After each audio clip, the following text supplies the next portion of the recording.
بسم اللہ الرحمن الرحیم۔ ایسی غلطیاں جو اکثر مرد اور عورتیں غسل کے وقت کرتے ہیں جس کی وجہ سے غسل نہیں ہوتا، تو وہ اس ویڈیو کو ضرور دیکھیں۔ مکمل تفصیلات جاننے کے لیے آج کی اس ویڈیو کو آخر تک ضرور دیکھیے گا۔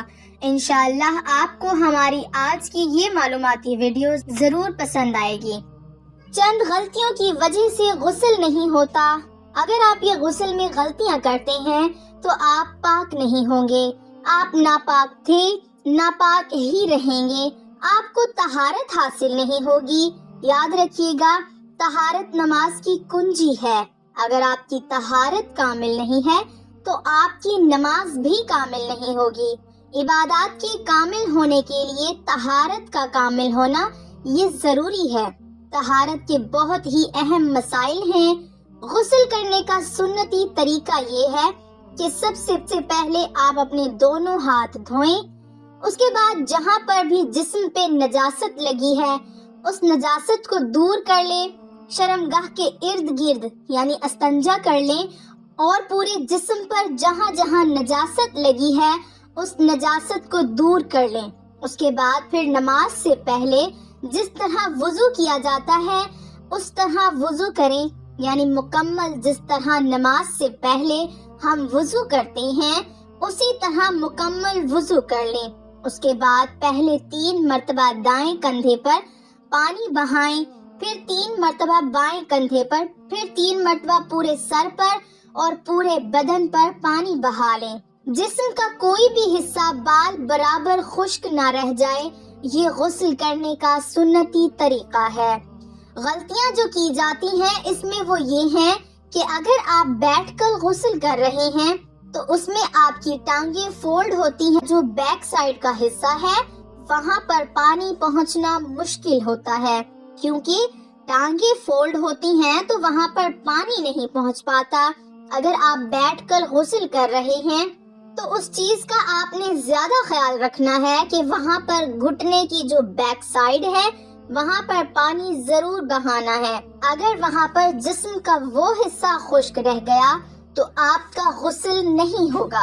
اگر آپ کھڑے ہو کر غسل کر رہے ہیں تو ناف کے نیچے جو دونوں ٹانگوں کے درمیان کا حصہ ہے وہاں پر پانی پہنچنا مشکل ہوتا ہے۔ اگر آپ کھڑے ہیں تو ٹھیک ہے، زیادہ تر ان لوگوں کے ساتھ یہ مسئلہ پیش آ سکتا ہے جن کا وزن زیادہ ہے، تو وہ اس چیز کا ضرور خیال کریں جب کھڑے ہو کر غسل کر رہے ہیں تو دونوں ٹانگوں کے درمیان کا جو حصہ ہے وہاں پر اچھے طریقے سے پانی بہا لیں تاکہ وہ حصہ خشک نہ رہ جائے۔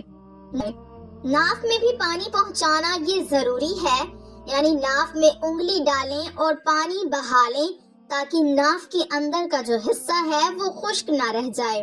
جو 2 کان ہیں ان کانوں کا جو اوپر کا حصہ ہے اندرونی والی سائڈ پر بھی پانی پہنچنا مشکل ہوتا ہے، تو جب غسل کریں تو کان کے اندر بھی اور پورے کان کے ارد گرد اوپر نیچے اچھے طریقے سے انگلی پھیر لیں تاکہ وہاں پر بھی پانی پہنچ جائے۔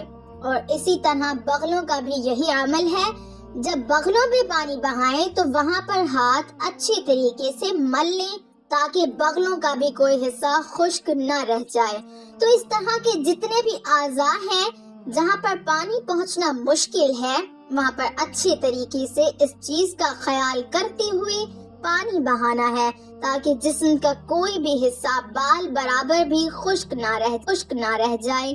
اگر بال برابر بھی آپ کا جسم کا حصہ خشک رہ گیا تو آپ کا غسل نہیں ہوگا، آپ کو طہارت حاصل نہیں ہوگی۔ اب جب آپ کی طہارت ہی کامل نہیں تو آپ کی نماز بھی کامل نہیں ہوگی، یعنی آپ ناپاک تھے تو ناپاک ہی رہیں گے۔ ناظرین، مرد اور اکثر عورتیں غسل کرتے وقت ایک ایسی غلطی کرتے ہیں جس کی بنا پر ان کا غسل ادا نہیں ہوتا۔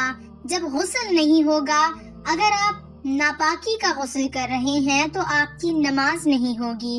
جب آپ کی نماز نہیں ہوگی تو پھر آپ گنہگار ہوں گے، قرآن پاک کی تلاوت نہیں کر سکتے، زمین پر پھر رہے ہیں، آپ کو گناہ مل رہا ہے، تو لہٰذا اس غلطی کو سدھارنے کی کوشش کیجیے۔ ناظرین، آپ کو معلوم ہوگا کہ غسل کے 3 فرائض ہیں۔ کلی کرنا، ناک میں پانی ڈالنا اور سارے جسم میں پانی بہانا۔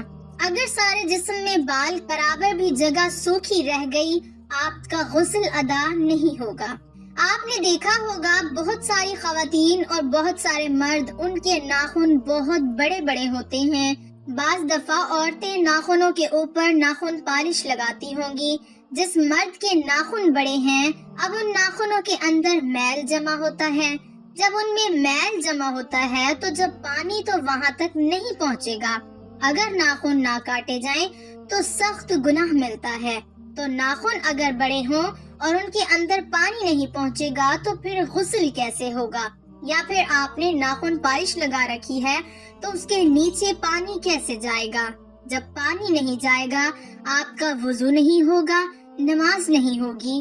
اب اسی طریقے سے غسل کر لیا، وضو کر لیا، بعد میں پتا چلا کہ اس کو تو آٹا لگا ہوا ہے، یہاں تو پانی پہنچا ہی نہیں ہے۔ اب شریعت کا مسئلہ یہ ہے کہ وہ عورت دوبارہ غسل کرے گی، اگر وضو کیا ہے دوبارہ وضو کرے گی، نماز پڑھ لی تو دوبارہ نماز پڑھے گی۔ تو دیکھیے کتنا بڑا مسئلہ ہے۔ اور ہم میں سے کتنی عورتیں ہیں، 100 میں سے کوئی 70-80 عورتیں جو بڑے بڑے ناخن رکھتی ہیں، بڑے شوق سے رکھتی ہیں، تو لہٰذا ان کو چاہیے کہ وہ اس بات کا خاص خیال رکھیں، کیونکہ اول تو یہ کہ صفائی نصف ایمان ہے اور یہ پاکی کا مسئلہ ہے، بہت اہم مسئلہ ہے۔ تو پھر کیوں اپنے کھانے کو برباد کر رہے ہو؟ اپنے اعمال کو برباد مت کرو، اپنے ناخن کاٹو، اسی سے بیماریاں پھیلتی ہیں۔ ہر 7 دن کے بعد اپنے ناخن لازمی کاٹ لیا کریں۔ نبی اکرم صلی اللہ علیہ وسلم نے فرمایا، جب مرد کے ختنے کا مقام عورت کے ختنے کے مقام یعنی شرمگاہ سے مل جائے تو غسل واجب ہو گیا۔ رسول اللہ صلی اللہ علیہ وسلم سے اس شخص کے بارے میں پوچھا گیا جو تری دیکھے لیکن اسے احلام یاد نہ آئے۔ آپ نے فرمایا وہ غسل کرے۔ اور اس شخص کے بارے میں پوچھا گیا جسے یہ یاد ہو کہ اسے احتلام ہوا ہے لیکن وہ تری نہ پائے، تو آپ صلی اللہ علیہ وسلم نے فرمایا اس پر غسل واجب نہیں۔ ام سلمہ نے عرض کیا، اللہ کے رسول صلی اللہ علیہ وسلم، کیا عورت پر بھی جو ایسا دیکھے غسل واجب ہے؟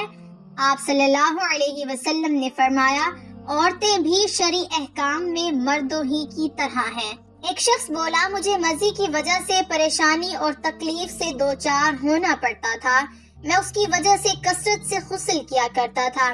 میں نے اس کا ذکر رسول اللہ صلی اللہ علیہ وسلم سے کیا اور اس سلسلے میں پوچھا تو آپ صلی اللہ علیہ وسلم نے فرمایا، اس کے لیے تمہیں وضو کافی ہے۔ میں نے عرض کیا، اللہ کے رسول صلی اللہ علیہ وسلم، اگر وہ کپڑے میں لگ جائے تو کیا کروں؟ آپ صلی اللہ علیہ وسلم نے فرمایا، تو پانی لے اور اسے کپڑے پر جہاں جہاں دیکھے کہ وہ لگی ہے چھڑک لے، یہ تمہارے لیے کافی ہوگا۔ پاک صاف زندگی گزارنا سیکھو، سنت کے مطابق زندگی گزارنے والے بنو، دل دوسروں کی نفرت سے پاک رکھو، حق بات کرو، لوگوں سے محبت سے پیش آؤ، دنیا اور آخرت دونوں میں کامیاب ہو جاؤ گے۔ دعا ہے کہ اللہ تعالیٰ میرا سنانا، آپ کا سننا اپنی بارگاہ الہی میں قبول اور منظور فرمائے، آمین ثم آمین۔ تمام ناظرین سے گزارش ہے کہ اللہ تعالیٰ کے 99 ناموں میں سے ایک نام کمنٹ میں ضرور لکھیں۔